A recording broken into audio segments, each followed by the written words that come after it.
MBC corporation chairman మాజీ, ఇంకా వేదిక మీద ఉన్నటువంటి వివిధ సంఘాల నాయకులు, గుజ్జ కృష్ణ గారు, ఇంకా మహిళా ప్రతినిధులు, వివిధ సంఘాల నాయకులు, అందరికీ నమస్తే, అందరికీ జై భారత రాజ్యాంగం.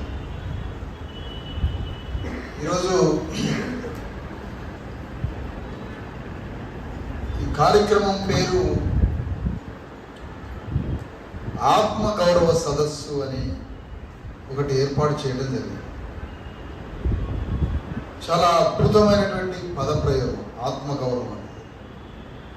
వాస్తవానికి నీకు ఆత్మ కట్టబడి ఉన్నది అని అంటే నువ్వు స్వయం గౌరవంతో, స్వశక్తితో, స్వధర్మంతో, పరుల ధర్మంలో బ్రతకకుండా నీ కాళ్ళ మీద నీవు స్వతంత్రంగా, స్వశక్తితో, స్వధర్మంతో, పరధర్మంలో బ్రతకకుండా స్వధర్మంలో బ్రతికే ఒక వీరుడిని అని అర్థం ఆత్మ ఉంది. అట్లా ఆత్మ కలిగిన వాళ్ళందరూ ఒక చోట ఏకమైతే దాని యొక్క ప్రతిరూపమే రాజ్యాధికారం. అంటే 3.5 కోట్ల మంది బీసీ, ఎస్సీ, ఎస్టీ ప్రజలందరి నుంచి రాజ్యం రావడం లేదు అంటే మనకి ఆత్మ లేదు అని అర్థం. ఆత్మ గౌరవం కాడికి పోవడలేని అసలు ఆత్మ ఉన్నదా అని అర్థం. మన ఈ ఆత్మల, మన ఈ శరీరాల అసలు మనకు ఆత్మ ఉన్నదా? ఆత్మని గౌరవించాలి అని అంటే అసలు ఆత్మ ఉండాలి అంటారు. నేను అది ఎక్కడ ఉంటుంది అంటాడు ఇప్పుడు మనోడు. అది ఎక్కడ ఉంటుంది? మటన్ అంటే కనపడుతుంది, బిర్యానీ అంటే కనపడుతుంది, షేర్వా అంటే కనపడుతుంది. మరి ఆత్మ ఎక్కడ కనపడుతుంది? మన కోసం యుద్ధం చేసి మనల్ని రాజ్య సింహాసనం మీద కూర్చోబెట్టి ఈ దేశాన్ని పరిపాలిస్తే ఈ రాజ్యంలో కోట్ల మంది ప్రజలు సుఖశాంతులతో వర్ధిల్లాలని మన కోసం యుద్ధం చేసిన వీరుల పోరాట గాథలే ఆత్మ అంటారు. ఇప్పుడు మనకి సమ్మక్క సారక్కల యొక్క పోరాట గాథ తెలియదు. ఆ పోరాట గాథే తెలిస్తే అది ఆత్మగా తయారై ఆ ఆత్మలో నుంచి రాజ్యం వచ్చేది. కానీ సమ్మక్క సారక్కల కాడికి మనం 1 కోటి మందిని పోయి కోళ్ళను కోసుకొని వచ్చినాం తప్ప, మొక్కులు చెల్లించుకొని, బెల్లం మొక్కులు చెల్లించుకొని వచ్చినాం తప్ప, సమ్మక్క సారలక్కలు మేడరాజు, పగిడిద్ద రాజుల కత్తులు వెలమరాజ్యంపై యుద్ధం చేశారన్న చరిత్రను తెలుసుకోకుండా కోళ్ళను కోసుకొని వచ్చినాం కాబట్టి మనకి ఆత్మ తయారు కాదు. ఇది అసలు విషయం. పోనీ అక్కడ చరిత్ర చెప్పేటోడు ఉన్నాడా అంటే ఆడ చరిత్ర లేదు. ఈ కోళ్ళు కుక్కలేదో రాణి రుద్రమాదేవి దగ్గర కోస్తుందా అంటే ఎవడు పోయట్లేదు. రాణి రుద్రమాదేవి ఏమో చరిత్ర, సమ్మక్క సారక్కేమో కోళ్ళు కుక్కలు కోసుకునే దేవతలు. ఆమె ఎడిపోయిందో, ఆడ పడిపోయింది ఆడ గుట్టల, ఇంకా రాలేదట. వచ్చిందని చూడండి ఇంకో 1000 ఏళ్ళు. ఆమె రాజు, ఆమెకి ప్రతిరూపంగా మనమే ముఖ్యమంత్రి మీద పీఠం మీద కూర్చుంటే అదే పగిడిద్ద రాజు, సమ్మక్క సారలక్కల రాజ్యం అంటారు. మరి ఆత్మ ఎట్లా కట్టబడింది అంటే ఆ సమ్మక్క సారలక్కల, పగిడిద్ద రాజుల యొక్క వీరగాథలని స్మరించుకొని ఆ వీరగాథల్ని ఒంట్లో, రక్తంలో, నీ శరీరంలో ఉన్న 7 లక్షల కోట్ల కణాల్లో ఈ సమ్మక్క సారక్క రాముల యొక్క వీరగాథల యుద్ధాన్ని నువ్వు స్మరించుకుంటే ఆ స్మరణే ఆత్మగా మారి నిన్ను సమాజంలో ఎట్లా బ్రతకాలి, ఎట్లా యుద్ధం చేయాలి, ఎట్లా రాజ్యం తెచ్చుకోవాలో ఈ ఆత్మ ప్రోగ్రామ్ అయి నిన్ను నడిపిస్తూ ఉంటుంది. అది సర్దార్ సర్వాయి కాపన్న గౌడ్ యుద్ధం ద్వారా ఆత్మను కట్టుకోవచ్చు, సమ్మక్క సారలక్కల యుద్ధం ద్వారా ఆత్మను కట్టుకోవచ్చు, షాదునగర్ దగ్గర ఉన్నటువంటి పండగ సాయన్న పోరాటం ద్వారా ఆత్మని కట్టుకోవచ్చు. కానీ మనకి వీళ్ళ పోరాటాల గురించి తెలియదు కాబట్టి తెలంగాణ గడ్డ మీద రెడ్డి రాజ్యాలు, వెలమ రాజ్యాలు, కర్ణం రాజ్యాలు, కమ్మ రాజ్యాలు 90% మంది ఉన్న ప్రజల్ని వనదేవతలకు మొక్కులుగా పంపించడము, లేకపోతే ఆ గుట్టకి ఈ గుట్టకి పోయి సంవత్సరానికి ఒక 4 సార్లు పోయి వచ్చేసరికి సంవత్సరం తిరిగి వస్తుంది. ఆ తీర్థం కాడికి అక్కడికి పోయి రావడం, అంజన కొండగట్ట, అంజన యాదగిరి గుట్ట, ఇవన్నీ రౌండ్లు వేసుకొని కోళ్ళు కుక్కలు తీసి తిరిగి వచ్చేసరికి సంవత్సరం అయిపోయింది. మళ్ళీ సంవత్సరం స్టార్ట్ అయింది, మళ్ళీ సంవత్సరం అయింది, మళ్ళీ సంవత్సరం స్టార్ట్ అయింది. మళ్ళీ ఈ మధ్యలో ఈ యాత్రలకి తీర్థయాలకు పోయి వచ్చిన ఆయన చనిపోతాడు. ఆయన చనిపోయాక మళ్ళీ దినాలకు పోయేస్తాం, అదొక 12 రోజులు. ఈ మొత్తం కార్యక్రమంలో మనముంటే రాజ్య సింహాసనం రెడ్డి వెలమ కరణం దొరలకి చెక్కు చెదరకుండా వాళ్ళు సింహాసనం మీద కూర్చుంటారు.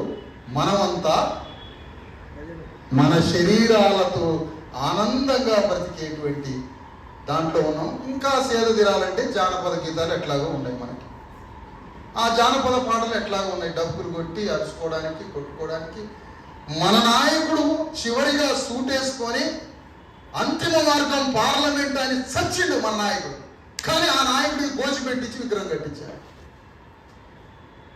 జానపదలు పాడే నాయకుడుగా అక్కడ పోర్ట్రేట్ చేసి విగ్రహం కట్టించారు. ఎందుకంటే తరతరాలుగా మనం గోచే కట్టుకోవాలి, తరతరాలు మనం జానపదలే ఆడాలి.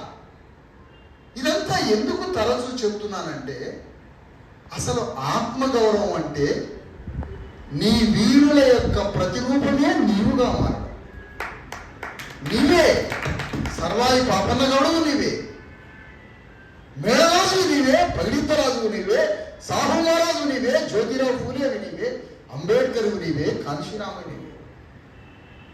అందుకని ఆత్మ కాలదు, ఆత్మ కొట్టుకపోదు, ఆత్మ నాశనం కాదంటే అర్థం ఏంటంటే ఆత్మ తరతరాల శరీరాల్లోకి పోతాము.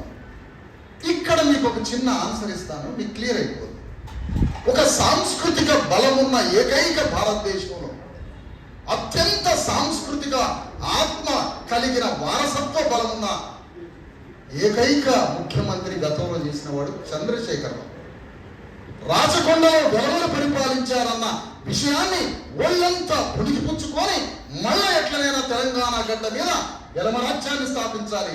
ఎక్కడో శబరి నది ఒడ్డున భద్రాచలం దగ్గర రేఖపల్లి జమీందారు దగ్గర నుంచి ఆదిలాబాద్ అడవుల వరకు, ఆదిలాబాద్ అడవుల నుంచి నల్గొండ మీదుగా అలంపూరు, అక్కడ పోతే గద్వాల, కొల్లాపూర్ దాకా తెలంగాణ గడ్డ మొత్తం ఈ అటవీ ప్రాంతంలో వందల వెలమరాజ్యాలు ఉన్నాయి. మళ్ళీ తిరిగి వెలమరాజ్యాన్ని స్థాపించడమే నా లక్ష్యమని తనని ఆత్మగా కట్టుకొని వెలమరాజ్య చరిత్రలో ఉన్న వీరత్వ గాథల్ని, వీరగంధాన్ని ఒళ్ళంతా పూసుకొని ఆ చంద్రశేఖరరావు తిరిగి తెలంగాణ గడ్డ మీద వెలమరాజ్యాన్ని స్థాపించిన సాంస్కృతిక వారసత్వ ఆత్మ కలిగిన వాడు కాబట్టి తన రాజ్యాన్ని తెచ్చుకున్నాడు. ఇది గ్రహించిన కల్వకుంట్ల రేవంత్ రెడ్డి, ఏమిటి కల్వకుంట్ల రేవంత్ రెడ్డి అనే పదబంధకం అంటే, అతన్ని పిచ్చకుంట్ల అని అన్నప్పుడు ఆయనకున్న కల్వకుంట్ల ఎటుపోవాలి. ఇప్పుడు వెలమ రాజ్యం రెడ్డి రాజ్యంగా మారింది. వెలమల దగ్గర ఉన్నటువంటి అధికార మార్పిడి జరిగి రెడ్ల చేతిలో పోయింది. కాబట్టి పిచ్చకుంట్ల ఆయన అయినప్పుడు కల్వకుంట్ల రేవంత్ రెడ్డిగా ఈ రోజు రెడ్డి రాజ్యం మళ్ళీ స్థాపించబడింది తెలంగాణ గడ్డకి. మరి రేవంత్ రెడ్డికున్న సాంస్కృతిక శక్తి ఏంటో తెలుసా? భూమిని తొవ్వి తరతరాలు వెనక్కిపోయి ఎవడైతే తమ ఆత్మ గౌరవాన్ని, తమ వారసత్వ చరిత్రని, తమ సాంస్కృతిక గాథల్ని తొవ్వి తెచ్చుకుంటాడో వాడే బలమైన వ్యక్తిగా రూపుదాల్స్తాడు ప్రపంచం. ఓ చంద్రశేఖరరావు పోయిండు, వెనక్కిపోయి చరిత్ర తెచ్చుకున్నాడు, రాజ్యాన్ని తెచ్చుకున్నాడు. రాచకొండ గుట్టల్లో నా రాజ్యం ఉంది అని స్మరించుకున్నాడు. ఎక్కడో బొప్పిల్లో ఉమ్మడి ఆంధ్రప్రదేశ్లో మొదట వెలమరాజ్యం ఉన్నదని ఆత్మలో నింపుకున్నాడు. వెంగళరావు ఒక రాజు అయిందని ఆత్మలో నింపుకున్నాడు. కొల్లాపూర్లో వెలమరాలని ఆత్మలో నింపుకున్నాడు. సమస్త రాజ్యాలన్నీ వెలమరాజ్యాలే కదా. ఈ తెలంగాణ గడ్డ ప్రజాస్వామ్యంలో 90% మంది ప్రజల్ని జానపదంలోకి పంపి నేను రాజ్యం తెచ్చుకోలేనా అనుకున్నాడు. ఆ సాంస్కృతిక బలంతో రాజయ్యాడు.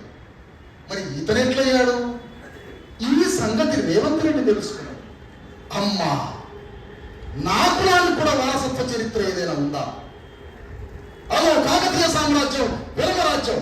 ఆ కాకతీయ సామ్రాజ్యంలో మళ్ళీ అంతర్యుద్ధం జరిగి ఆ కాకతీయ సామ్రాజ్యం నేలినోడే గోన గన్నారెడ్డి. కాబట్టి ఆ గోన గన్నారెడ్డికి వారసుని నేనే అని రేవంత్ రెడ్డి తన ఆత్మ వారసత్వాన్ని తెలుసుకొని రాజ్యాన్ని తెచ్చుకున్నాడు. చూసారా వారసత్వ గాథల్ని ఎట్లా తెచ్చుకుంటాడు? ఇది ఎక్కడన్నాడు? ఒక ప్రపంచ రెడ్డి మహాసభలో గోనగా అన్నారెడ్డి వారసుని అని చెప్పుకున్నాడు. మరి మన వారసత్వ చరిత్ర ఏంది? రేపు ఏం తెచ్చుకున్నావే? రేపు ఇదే జీవితం. నీ వారసత్వ చరిత్ర ఏంటి? నువ్వు ఎట్లా కూర్చున్నావు ఇక్కడ? భారత రాజ్యాంగం వల్ల కూర్చున్నాం ఇక్కడ. మరి రాజ్యాంగం యొక్క అంతిమ ఏంటి? మనం రాజ్యానికి రావాలి. అదిగో యాదవ రాజ్యాన్ని యొక్క పూర్వీకుల యొక్క వారసత్వాన్ని తెచ్చుకోబట్టే ఆడ యాదవ రాజ్యం వచ్చింది. అదో తమిళనాడులో వాళ్ళ పూర్వీకుల యొక్క చరిత్ర తెలుసుకోబట్టే అక్కడ బీసీ రాజ్యం వచ్చింది. మరి నీ రాజ్యం వచ్చును కాక ఎప్పుడు ఏమి ఆత్మగౌరవం? ఆత్మ ఉందా అని అడుగుతున్నాను నేను. నన్ను ఇంకోసారి మీటింగ్ పిలవపోయినా పర్వాలేదు కాదు సురేష్. అసలు ఆత్మ ఉందా అంటున్నా. ఆత్మ కలిగిన వాడి కనుగుట్లే వేరుగుతుంది. వేట రాజ్యాధికార యుద్ధం పార్ట్ టైం పాలిటిక్స్ కాదు. ఒక పులి యొక్క వేట పార్ట్ టైం కాదు, ఫుల్ టైం. ఎందుకు? పులికి అవతల ఉన్నటువంటి జంతువుకి నిరంతర యుద్ధం. ఈ యుద్ధంలో ఏ క్షణం ఏమరపాటం ఉన్నా అది అంతమైంది. రాజ్యం కోసం చేసే పోరాటం కూడా హోల్ టైం పాలిటిక్స్. ఎందుకు? నీకు శత్రువులకి యుద్ధం. అందుకనే ఒక్క క్షణం చంద్రబాబుకి నిద్ర లేదు, జగన్మోహన్ రెడ్డికి నిద్ర లేదు, చంద్రశేఖర రావుకి నిద్ర లేదు, రేవంత్ రెడ్డికి నిద్ర లేదు. బాధితులమైన మనం నిద్రలో ఉన్నాం, విశ్రాంతిలో ఉన్నాం. నిందితుడు యుద్ధంలో ఉన్నారు, బాధితుడు విశ్రాంతిలో ఉన్నాడు. రాజ్యం ఎక్కడి నుంచి వస్తుంది? కళ్ళ ముందు ఇట్లా వచ్చిందో ఎంతమంది మోసం చేస్తారయా. తెలంగాణ నిర్మాణం అయిపోయింది. ఇప్పుడు ఈయన ఎదుర్కొన్నది తెలంగాణ పునర్నిర్మాణం అట. పునర్పొందబెట్టడం మళ్ళీ మనం పునర్సమాధి. ఎంత మాయ చేస్తారు చూడండి. 90% మంది ప్రజలతో రాజ్యానికి వచ్చి మనలోనే తిరిగి ప్రజాపాలన అంటూ ప్రజల్లోనే తిరుగుతూ ప్రజల్లోనే కలివిడిగా ఉంటూ రాజ్యం మొత్తం రేట్ల గొప్ప చెప్తున్నారు. చూడండి ఈ నాటకం. ఎవరికన్నా అర్థమవుతుందా? ఏమన్నా అర్థమవుతుందా? సోయి బాధ అసలు ఏమన్నా అనిపిస్తాయా? నువ్వు ఫోన్ పని చేయాలన్నా పెద్ద పోరాటం జరుగుతుంది. ఒక 10 నిమిషాలు ఎవరికన్నా భయభక్తులు ఆ కాళేశ్వరం కుంగిపోయింది, కూలిపోయింది, మొత్తం పిల్లలు కూలిపోయింది. 3.5 కోట్ల మంది బీసీల యొక్క వెన్నెముక విడిగిపోయి ఆ కాళేశ్వరం విడిగి తగలబెట్టి సత్యం. మన బిడ్డలు ఉన్నతంగా చదువుకోవడట్లా ఆ విద్యకి ఎన్ని వేల కోట్ల కేటాయించింది ఈ రాజ్యం. బస్సులలో ఫ్రీయా. మొన్న ఎవరో కూర చిక్కుడుగాయలు అవి గోడి చిక్కుడుగాయలు వెలుచుకుంటూ బస్సులో పోయి వస్తుందట మన ఇంటికి. ఇంటికాడ ఎందుకు కోరవాలి? బస్సులో కూర్చుంటే మళ్ళీ అది పోయి మళ్ళీ రిటర్న్ వచ్చి కొద్ది ఒళ్ళు కూడా కదిలినట్టుంది. బస్సులో ఫ్రీతో రాజ్యమా? ఒక రాజ్యం బస్సులో ఫ్రీకా? ఒక రాజ్యం ఏం చేయాలి? తెలంగాణ గడ్డ మీద 2000 సంవత్సరాల నుంచి మనకు భూమి లేకుండా బతుకుతున్నాం కదా. అదిగో తెలంగాణ గడ్డ మీద అనేక రకాల 10 రకాల 10 స్వభావాలైన భూములు ఉన్నాయి. ఆ భూములన్నీ కలిస్తే 1,000 ఎకరాల భూమి ఉన్నది. ఆ భూమిని పంచు ఈ రాజ్యానికి తమ్ముంటే అది రాజ్యం అంటే. మనకు భూమి కావాలి. భూమి కావద్దా? ఒక ఎన్ఎస్పీ ల్యాండ్ సాగర్ దగ్గర నుంచి పేదలపల్లి ఖమ్మం దాకా 5-6 లక్షల ఎకరాల భూమి ఉన్నది. ఆ భూమిని పంచు పేదవాళ్ళకి. అటవీ భూములు ఉన్నాయి, మన్యం భూములు ఉన్నాయి, ఇనాం భూములు ఉన్నాయి, వక్ భూములు ఉన్నాయి, 100 రకాల 1000 రకాల భూములు, లక్షల కోట్ల భూములు ఉన్నాయి. ఈ భూములు పంచగలదా ఈ రాజ్యం? భూమి పంచేది లేదు. మన బిడ్డలకి ఉన్నతమైన విద్య, చదువు కోసం ఇంత పోరాటం చేయాల్సి వస్తుంది ఏంటయ్యా? ఈ స్కూల్స్ అన్నీ ఎక్కడ స్కూల్ చూసినా కూడా అది మనకి చదువు చెప్పే స్కూల్ లాగుందా? విద్య లేదు, చేతి నిండా పని లేదు, భూమి లేదు. మనందరికీ చేతి నిండా ఏమీ పని లేక విద్య లేక మరి మనకి భూమి లేక ఉంటే మనం బ్రతికేది ఎట్లా? ఇది అడగకుండా ఈ ఎంజాయ్ చేసి ఆ జిల్లాకి ఆ పేరు పెడతాం, ఈ విగ్రహం ఎడబెడతాం అంటే ఇది రాజ్యం చేసే పని.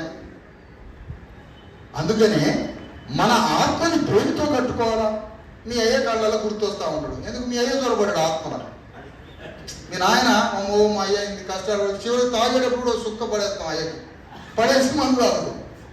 మరి మీ అయ్యడు అంబేద్కరు, జ్యోతిరావు పూలే, సాహు మహారాజు, సమ్మక్క సారలక్కలు, పండగ సాయనలు, సర్దార్ సర్వాయి పాపన గౌళ్ళు వీళ్ళకి ఏం వేస్తున్నాం అంటున్నా?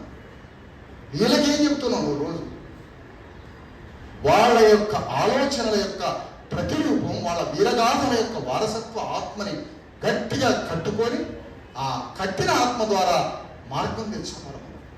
అందుకనే ఆత్మ ఎప్పుడైతే కట్టుబడితే అయితో అది రాజ్యం ఆటోమేటిక్గా వచ్చేస్తుంది. ఎవరు ఆపలేరు. మనం అది కట్టులు తెచ్చుకునే రాజ్యం వస్తుంది.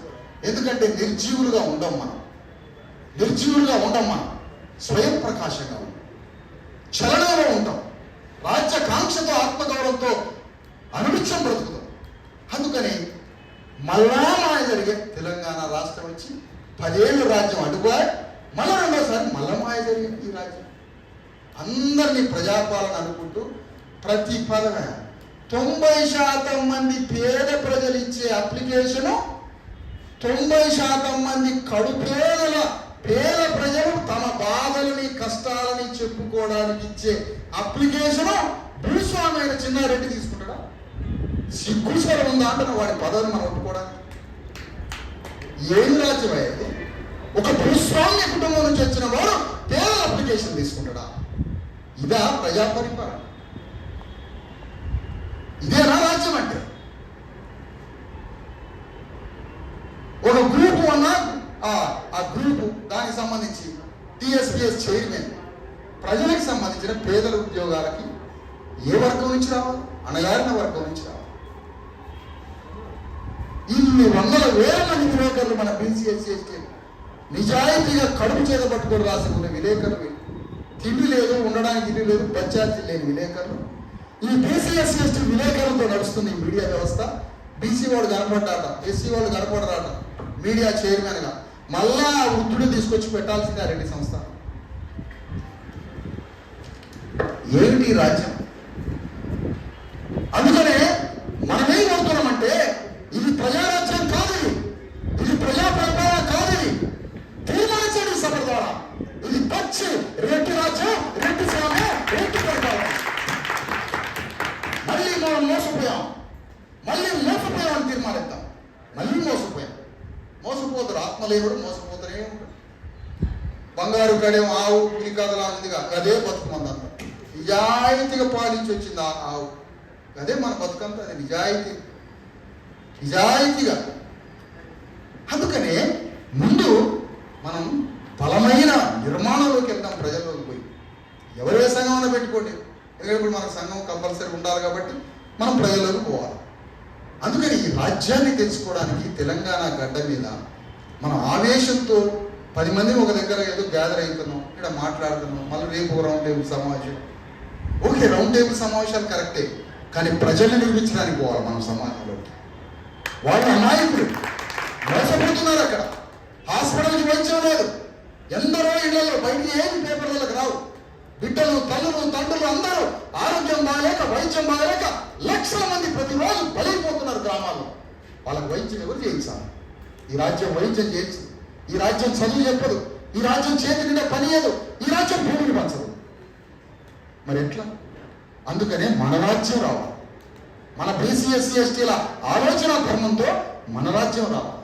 అందుకని ఇవి ఈ రాజ్యాన్ని మనం చైతన్యం లేకపోబట్టే కోళ్ళను ఎందుకు వస్తూ ఉంది, మేకలను ఎందుకు వస్తూ ఉంది, ఈ రాజ్యం ఈ సమాజం ఎందుకు వస్తూ ఉంది? అవి తిరుగుబాటు లేక, తిరగబడే శక్తి లేక. అందుకనే మనం తిరగబడితే ఎవరూ మనల్ని మోసం చేయరు. ఇప్పుడు ఒక రెడ్డి గారు ఇంటికి వచ్చి ఏమయ్యా మిమ్మల్ని రాజ్యానికి రావద్దని ఎవడన్నా అన్నాడా అంటే మన దగ్గర సమాధానం ఉందా? ఎవరైనా మిమ్మల్ని అడ్డుపడింది, మీ ఓటు మీరు బ్యాలెట్లో వేసుకొని మీ రాజ్యం మీరు తెచ్చుకోవాలి అనేది మీరు అనుకుంటే మేము ఆయన అడ్డుపడ్డావా అన్నాడు అనుకుంటే దానికి సమాధానం ఉందా? లేదు. ఇది ఆన్సర్. అందుకనే ఈ ప్రజాస్వామ్యం వచ్చింది మన కోసం, ఈ భారత రాజ్యాంగం వచ్చింది 90% మంది ప్రజల కోసం. మన పూర్వీకులు యుద్ధం చేసింది ఇగో ఈ దీనికోసం. అందుకని ఈ రాజ్యం తెచ్చుకుందాం. రెడ్డి రాజ్యం వద్దు, ఎవరి రాజ్యం లేదు, కమ్మ, కరణం, కాపు, రెడ్డి, వీళ్ళ రాజ్యాలు కాదు. బీసీఎస్సీ ఎస్టీలు 93% భారతదేశంలో ఏ భూభాగంలో లేనంత జనాభా ఇక్కడ ఉన్నదే. మనం తెచ్చుకున్నాం రాజ్యం. ఇక్కడ మన రాజ్యం తెచ్చుకుంటే ఇగో కోట్ల ఎకరాల భూమి ఉంది హైదరాబాద్లో. ఈ భూమిని ఎందుకు రికార్డు చేయట్లేదో, ఎందుకు చేయట్లేదో తెలుసా? శ్రీ పరిశ్రమ దగ్గర భూములు ఉన్నాయి, ఆంధ్ర అగ్రకులాల దగ్గర భూములు ఉన్నాయి, ఇక్కడ భూస్వాముల రెడ్డి వాళ్ళ దగ్గర భూములు ఉన్నాయి. మరి ఎందుకు ఈ భూములు పంచట్లే? వాళ్ళ సహకారంతో నువ్వు రాజ్యానికి వచ్చిన ఆయన ఉన్నంత కాలం కాళేశ్వరం అన్నాడు, ఇదే ఉన్నంత కాలం ఇప్పుడు కాళేశ్వరం అంటాడు. ఇందులో మనం పడిపోతాం. చూసిరా ఈ గేమ్. వీళ్ళందరూ కలిసి ఎవడు జైలుకు పోడు, ఎవడు కటకటాలకు పోడు, ఎవడి ఆస్తి రికవరీ కావు. వీళ్ళంతా ఒక్కటే, ఒకే వర్గ బంధు, వీళ్ళంతా ఒక్కటే ప్రతిపించుకుంటారు అనమాట. నువ్వు ఉన్నప్పుడు మమ్మల్ని హింస పెట్టినావు కదా, నిన్ను కూడా 2 రోజులు హింస పెడతాం, 3వ రోజు సెటిల్ చేసుకున్నాం, 3వ రోజు సెటిల్ చేసుకున్నాం. ఇది వీళ్ళ ప్రక్రియ. మనం ఆ పత్రికలలో న్యూస్లలో చదివి మనం మోసపోదు. వీళ్ళంతా ఒకే వర్గ బంధం. కాబట్టి మన బీసీ ఎస్సీ ఎస్టీలు రాజ్యానికి రావాలా? వాళ్ళు మనం అమాయకంగా ఉన్నంత కాలం వాళ్ళు మోసం చేస్తూనే ఉంటారు. కాబట్టి మనం తెలివిగా చైతన్యంతో ఉన్నప్పుడు మనల్ని ఎవడూ మోసం చేయడు. కాబట్టి ఈ చైతన్యంతో ఉండాలని కోరుతా ఉన్నా. ఒకవైపు ప్రశ్నించాల్సిందే రాజ్యాన్ని, మనకి ఏమి రావడం లేదు, ఏమి ఇస్తారు, ఈ రాజ్యంలో ఏం జరగాలి మనకు అనేది ఒకవైపు ప్రశ్నిస్తూనే పోరాడుతూనే మన రాజ్యం కోసం సమాజాన్ని కట్టుకోవాలని మీ అందరినీ కోరుతూ, మరి దాస్ సురేష్ గారు ప్రయత్నం చేస్తున్నాడు, బాగానే ఉంది. ఈ ప్రయత్నం రాజ్యం వచ్చిందాక, ఎందుకంటే సంఘంలోనే రాజ్యాధికార సమితి అని పెట్టింది కాబట్టి రాజ్యాధికారం వచ్చేంత వరకు ఒక ప్రణాళికాబద్ధంగా, పార్ట్ టైం కాదు, ఈ ఆటి నుంచి మొదలనుకో 100 రోజులు కూడా కాలేదు, ఇక బయలుదేరి ప్రతిరోజు కార్యక్రమం, ప్రతిరోజు నిరంతర ప్రణాళిక, నిరంతర కార్యక్రమం. రాజ్య యుద్ధము పార్ట్ టైం కాదు, అది హోల్ టైం. దానికోసం నేను పోరాటం కొనసాగించాలని కోరుతా ఉన్నా. మన తెలంగాణ గడ్డ మీద ఉన్న బీసీ ఎస్సీ ఎస్టీల అమాయక ప్రజలు వీళ్ళకి హృదయము, మంచి మానవత్వం, ప్రేమ, కోపం ఇవి తప్ప ఏమీ లేవు. ఈ ప్రజలకి ఇవి తప్ప ఏమీ లేవు. అందుకనే ప్రతి ఒక్కడు మోసం చేస్తాడు వీళ్ళని. కాబట్టి చాలా జాగ్రత్తగా వీటిని అర్థం చేసుకోవాలా, రాజకీయాలను అర్థం చేసుకోవాలి మనకి. అందుకనే కోరిక కలిగితే, ఒక బలమైన మనిషిలో కోరిక కలిగినప్పుడు ప్రకృతి మొత్తం మార్గాలను తెరుచుకుంటుంది. నీకు రహదారిస్తూ ఉంటుంది, నేచర్ అంతా నీకు రహదారిస్తుంది, నిన్ను గమ్యం దాకా చేస్తుంది. ఎందుకంటే నేచరే ఓడిపోతుంది. నీకు లక్ష్యం అంటే రహదారి ఏర్పడుతుంది. మరి ఆ బలమైన కోరిక ఎందుకు రావట్లేదంటే నీకు ఆత్మగాథ తెలియదు కాబట్టి, నీ పూర్వీకుల వారసత్వ గాథ నీకు తెలియదు కాబట్టి నీలో కోరిక రావడానికి ₹100 బియ్యం వస్తానే కదా అడ్జస్ట్ అయిపోతుంది. 3000 రూపాయలు కూడా బతుకుతాం, అంతే, అడ్జస్ట్ అయిపోతుంది. అందుకని మనం ఆత్మగౌరవం కోసం మన పూర్వీకులు ఇచ్చినటువంటి మార్గమే మన ధర్మం. ఆ ధర్మం ప్రకారం యుద్ధం చేసినట్టువే మానవ జీవితానికి అర్థం. మనం రాబోయే తరానికి రాజ్యం ఇచ్చిపోవడమే. ఇది చూడండి, ఒక ఆయన 2050 ఆట, 2050 అప్పటిదాకా మనం ఈ బస్సులలో పోవాలో ₹100 తెచ్చుకోవాలి. 2050 దాకా. అప్పుడు ఇంకొక ఆయన వచ్చి తెలంగాణ పునర్నిర్మాణం ఒక ఆయన వచ్చి, ఇది ఎంతకాలం సాగుతుంది చెప్పండి. మేము నవాబుల మీదకి పోయినాం, పైదామాలు పెట్టినాం, రాళ్ళు వేసినాం, తుపాకులు పట్టుకున్నాం, ఉస్మాన్ యూనివర్సిటీలో రాళ్ళు వేసినాం. అంటే రాళ్ళు ఏమని భారత రాజ్యాంగం చెప్పిందా? నీకు రాజ్యాంగం చెప్పిందా రాళ్ళు ఏమని? పైజామా ఊడగొట్టమని రాజ్యాంగం చెప్పిందా? నువ్వు ఎవడి పైజామా ఊడగొట్టుకోవాల్సిన అవసరం లే, ఎవరి మీద రాళ్ళు వేయని అవసరం లే. రాళ్ళు వేసిన ఎవరి మీద వేస్తావు? బీసీఎస్సీ పోలీసుల మీద వేస్తావు. రాజ్యం గురించి, పాలిటిక్స్ గురించి అర్థం చేసుకుంటే భవిష్యత్తు మనదే. అందుకని ఈ వ్యవస్థని అర్థం చేసుకొని జాగ్రత్తగా మన ప్రజల కోసం యుద్ధం చేసి, నీలో మానవత్వం ఉందా దాన్ని ప్రదర్శించాలంటే అధికారం తోడు కావాలి. నీలో ప్రజలంటే ప్రేమ ఉందా, ఆ ప్రేమ కలిగిన వాడి చేతికి అధికారం కావాలి. ప్రజలంటే ప్రేమ ఉందా, చేతికేమో అధికారం లేదా. ప్రజలంటే పడి సచ్చే హృదయం ఉందా, చేతికేమో రాజ్యం లేదా. దాంట్లో కుళ్ళిపోయి బీపీ షుగర్ వస్తాయి. అందుకని ఈ మహాపోరాటంలో మనందరం భాగస్వాములమై రాజ్యం తేవడమే అంతిమ లక్ష్యంగా యుద్ధం చేద్దాం. మన ప్రజల కన్నీళ్లను తుడిచి మన తెలంగాణ గడ్డ మీద ఉన్న బీసీ ఎస్సీ ఎస్టీ 93 ప్రజల శాతం ప్రజల చేతిలో రాజ్యం పెట్టడమే అంతిమ లక్ష్యంగా పనిచేయాలని కోరుతూ మీ అందరికీ ధన్యవాదాలు. మనందరి యొక్క చరిత్ర గురించి, అదే రకంగా ఆత్మ గురించి అవలోకనం, అదే రకంగా అంతర్మదనం కూడా మనతో చేయించారు. ఈ యొక్క సభకు ఆత్మగౌరవ సదస్సు ఎందుకు పెట్టాల్సి వచ్చిందంటే, ఒకసారి ఆత్మ గౌరవాన్ని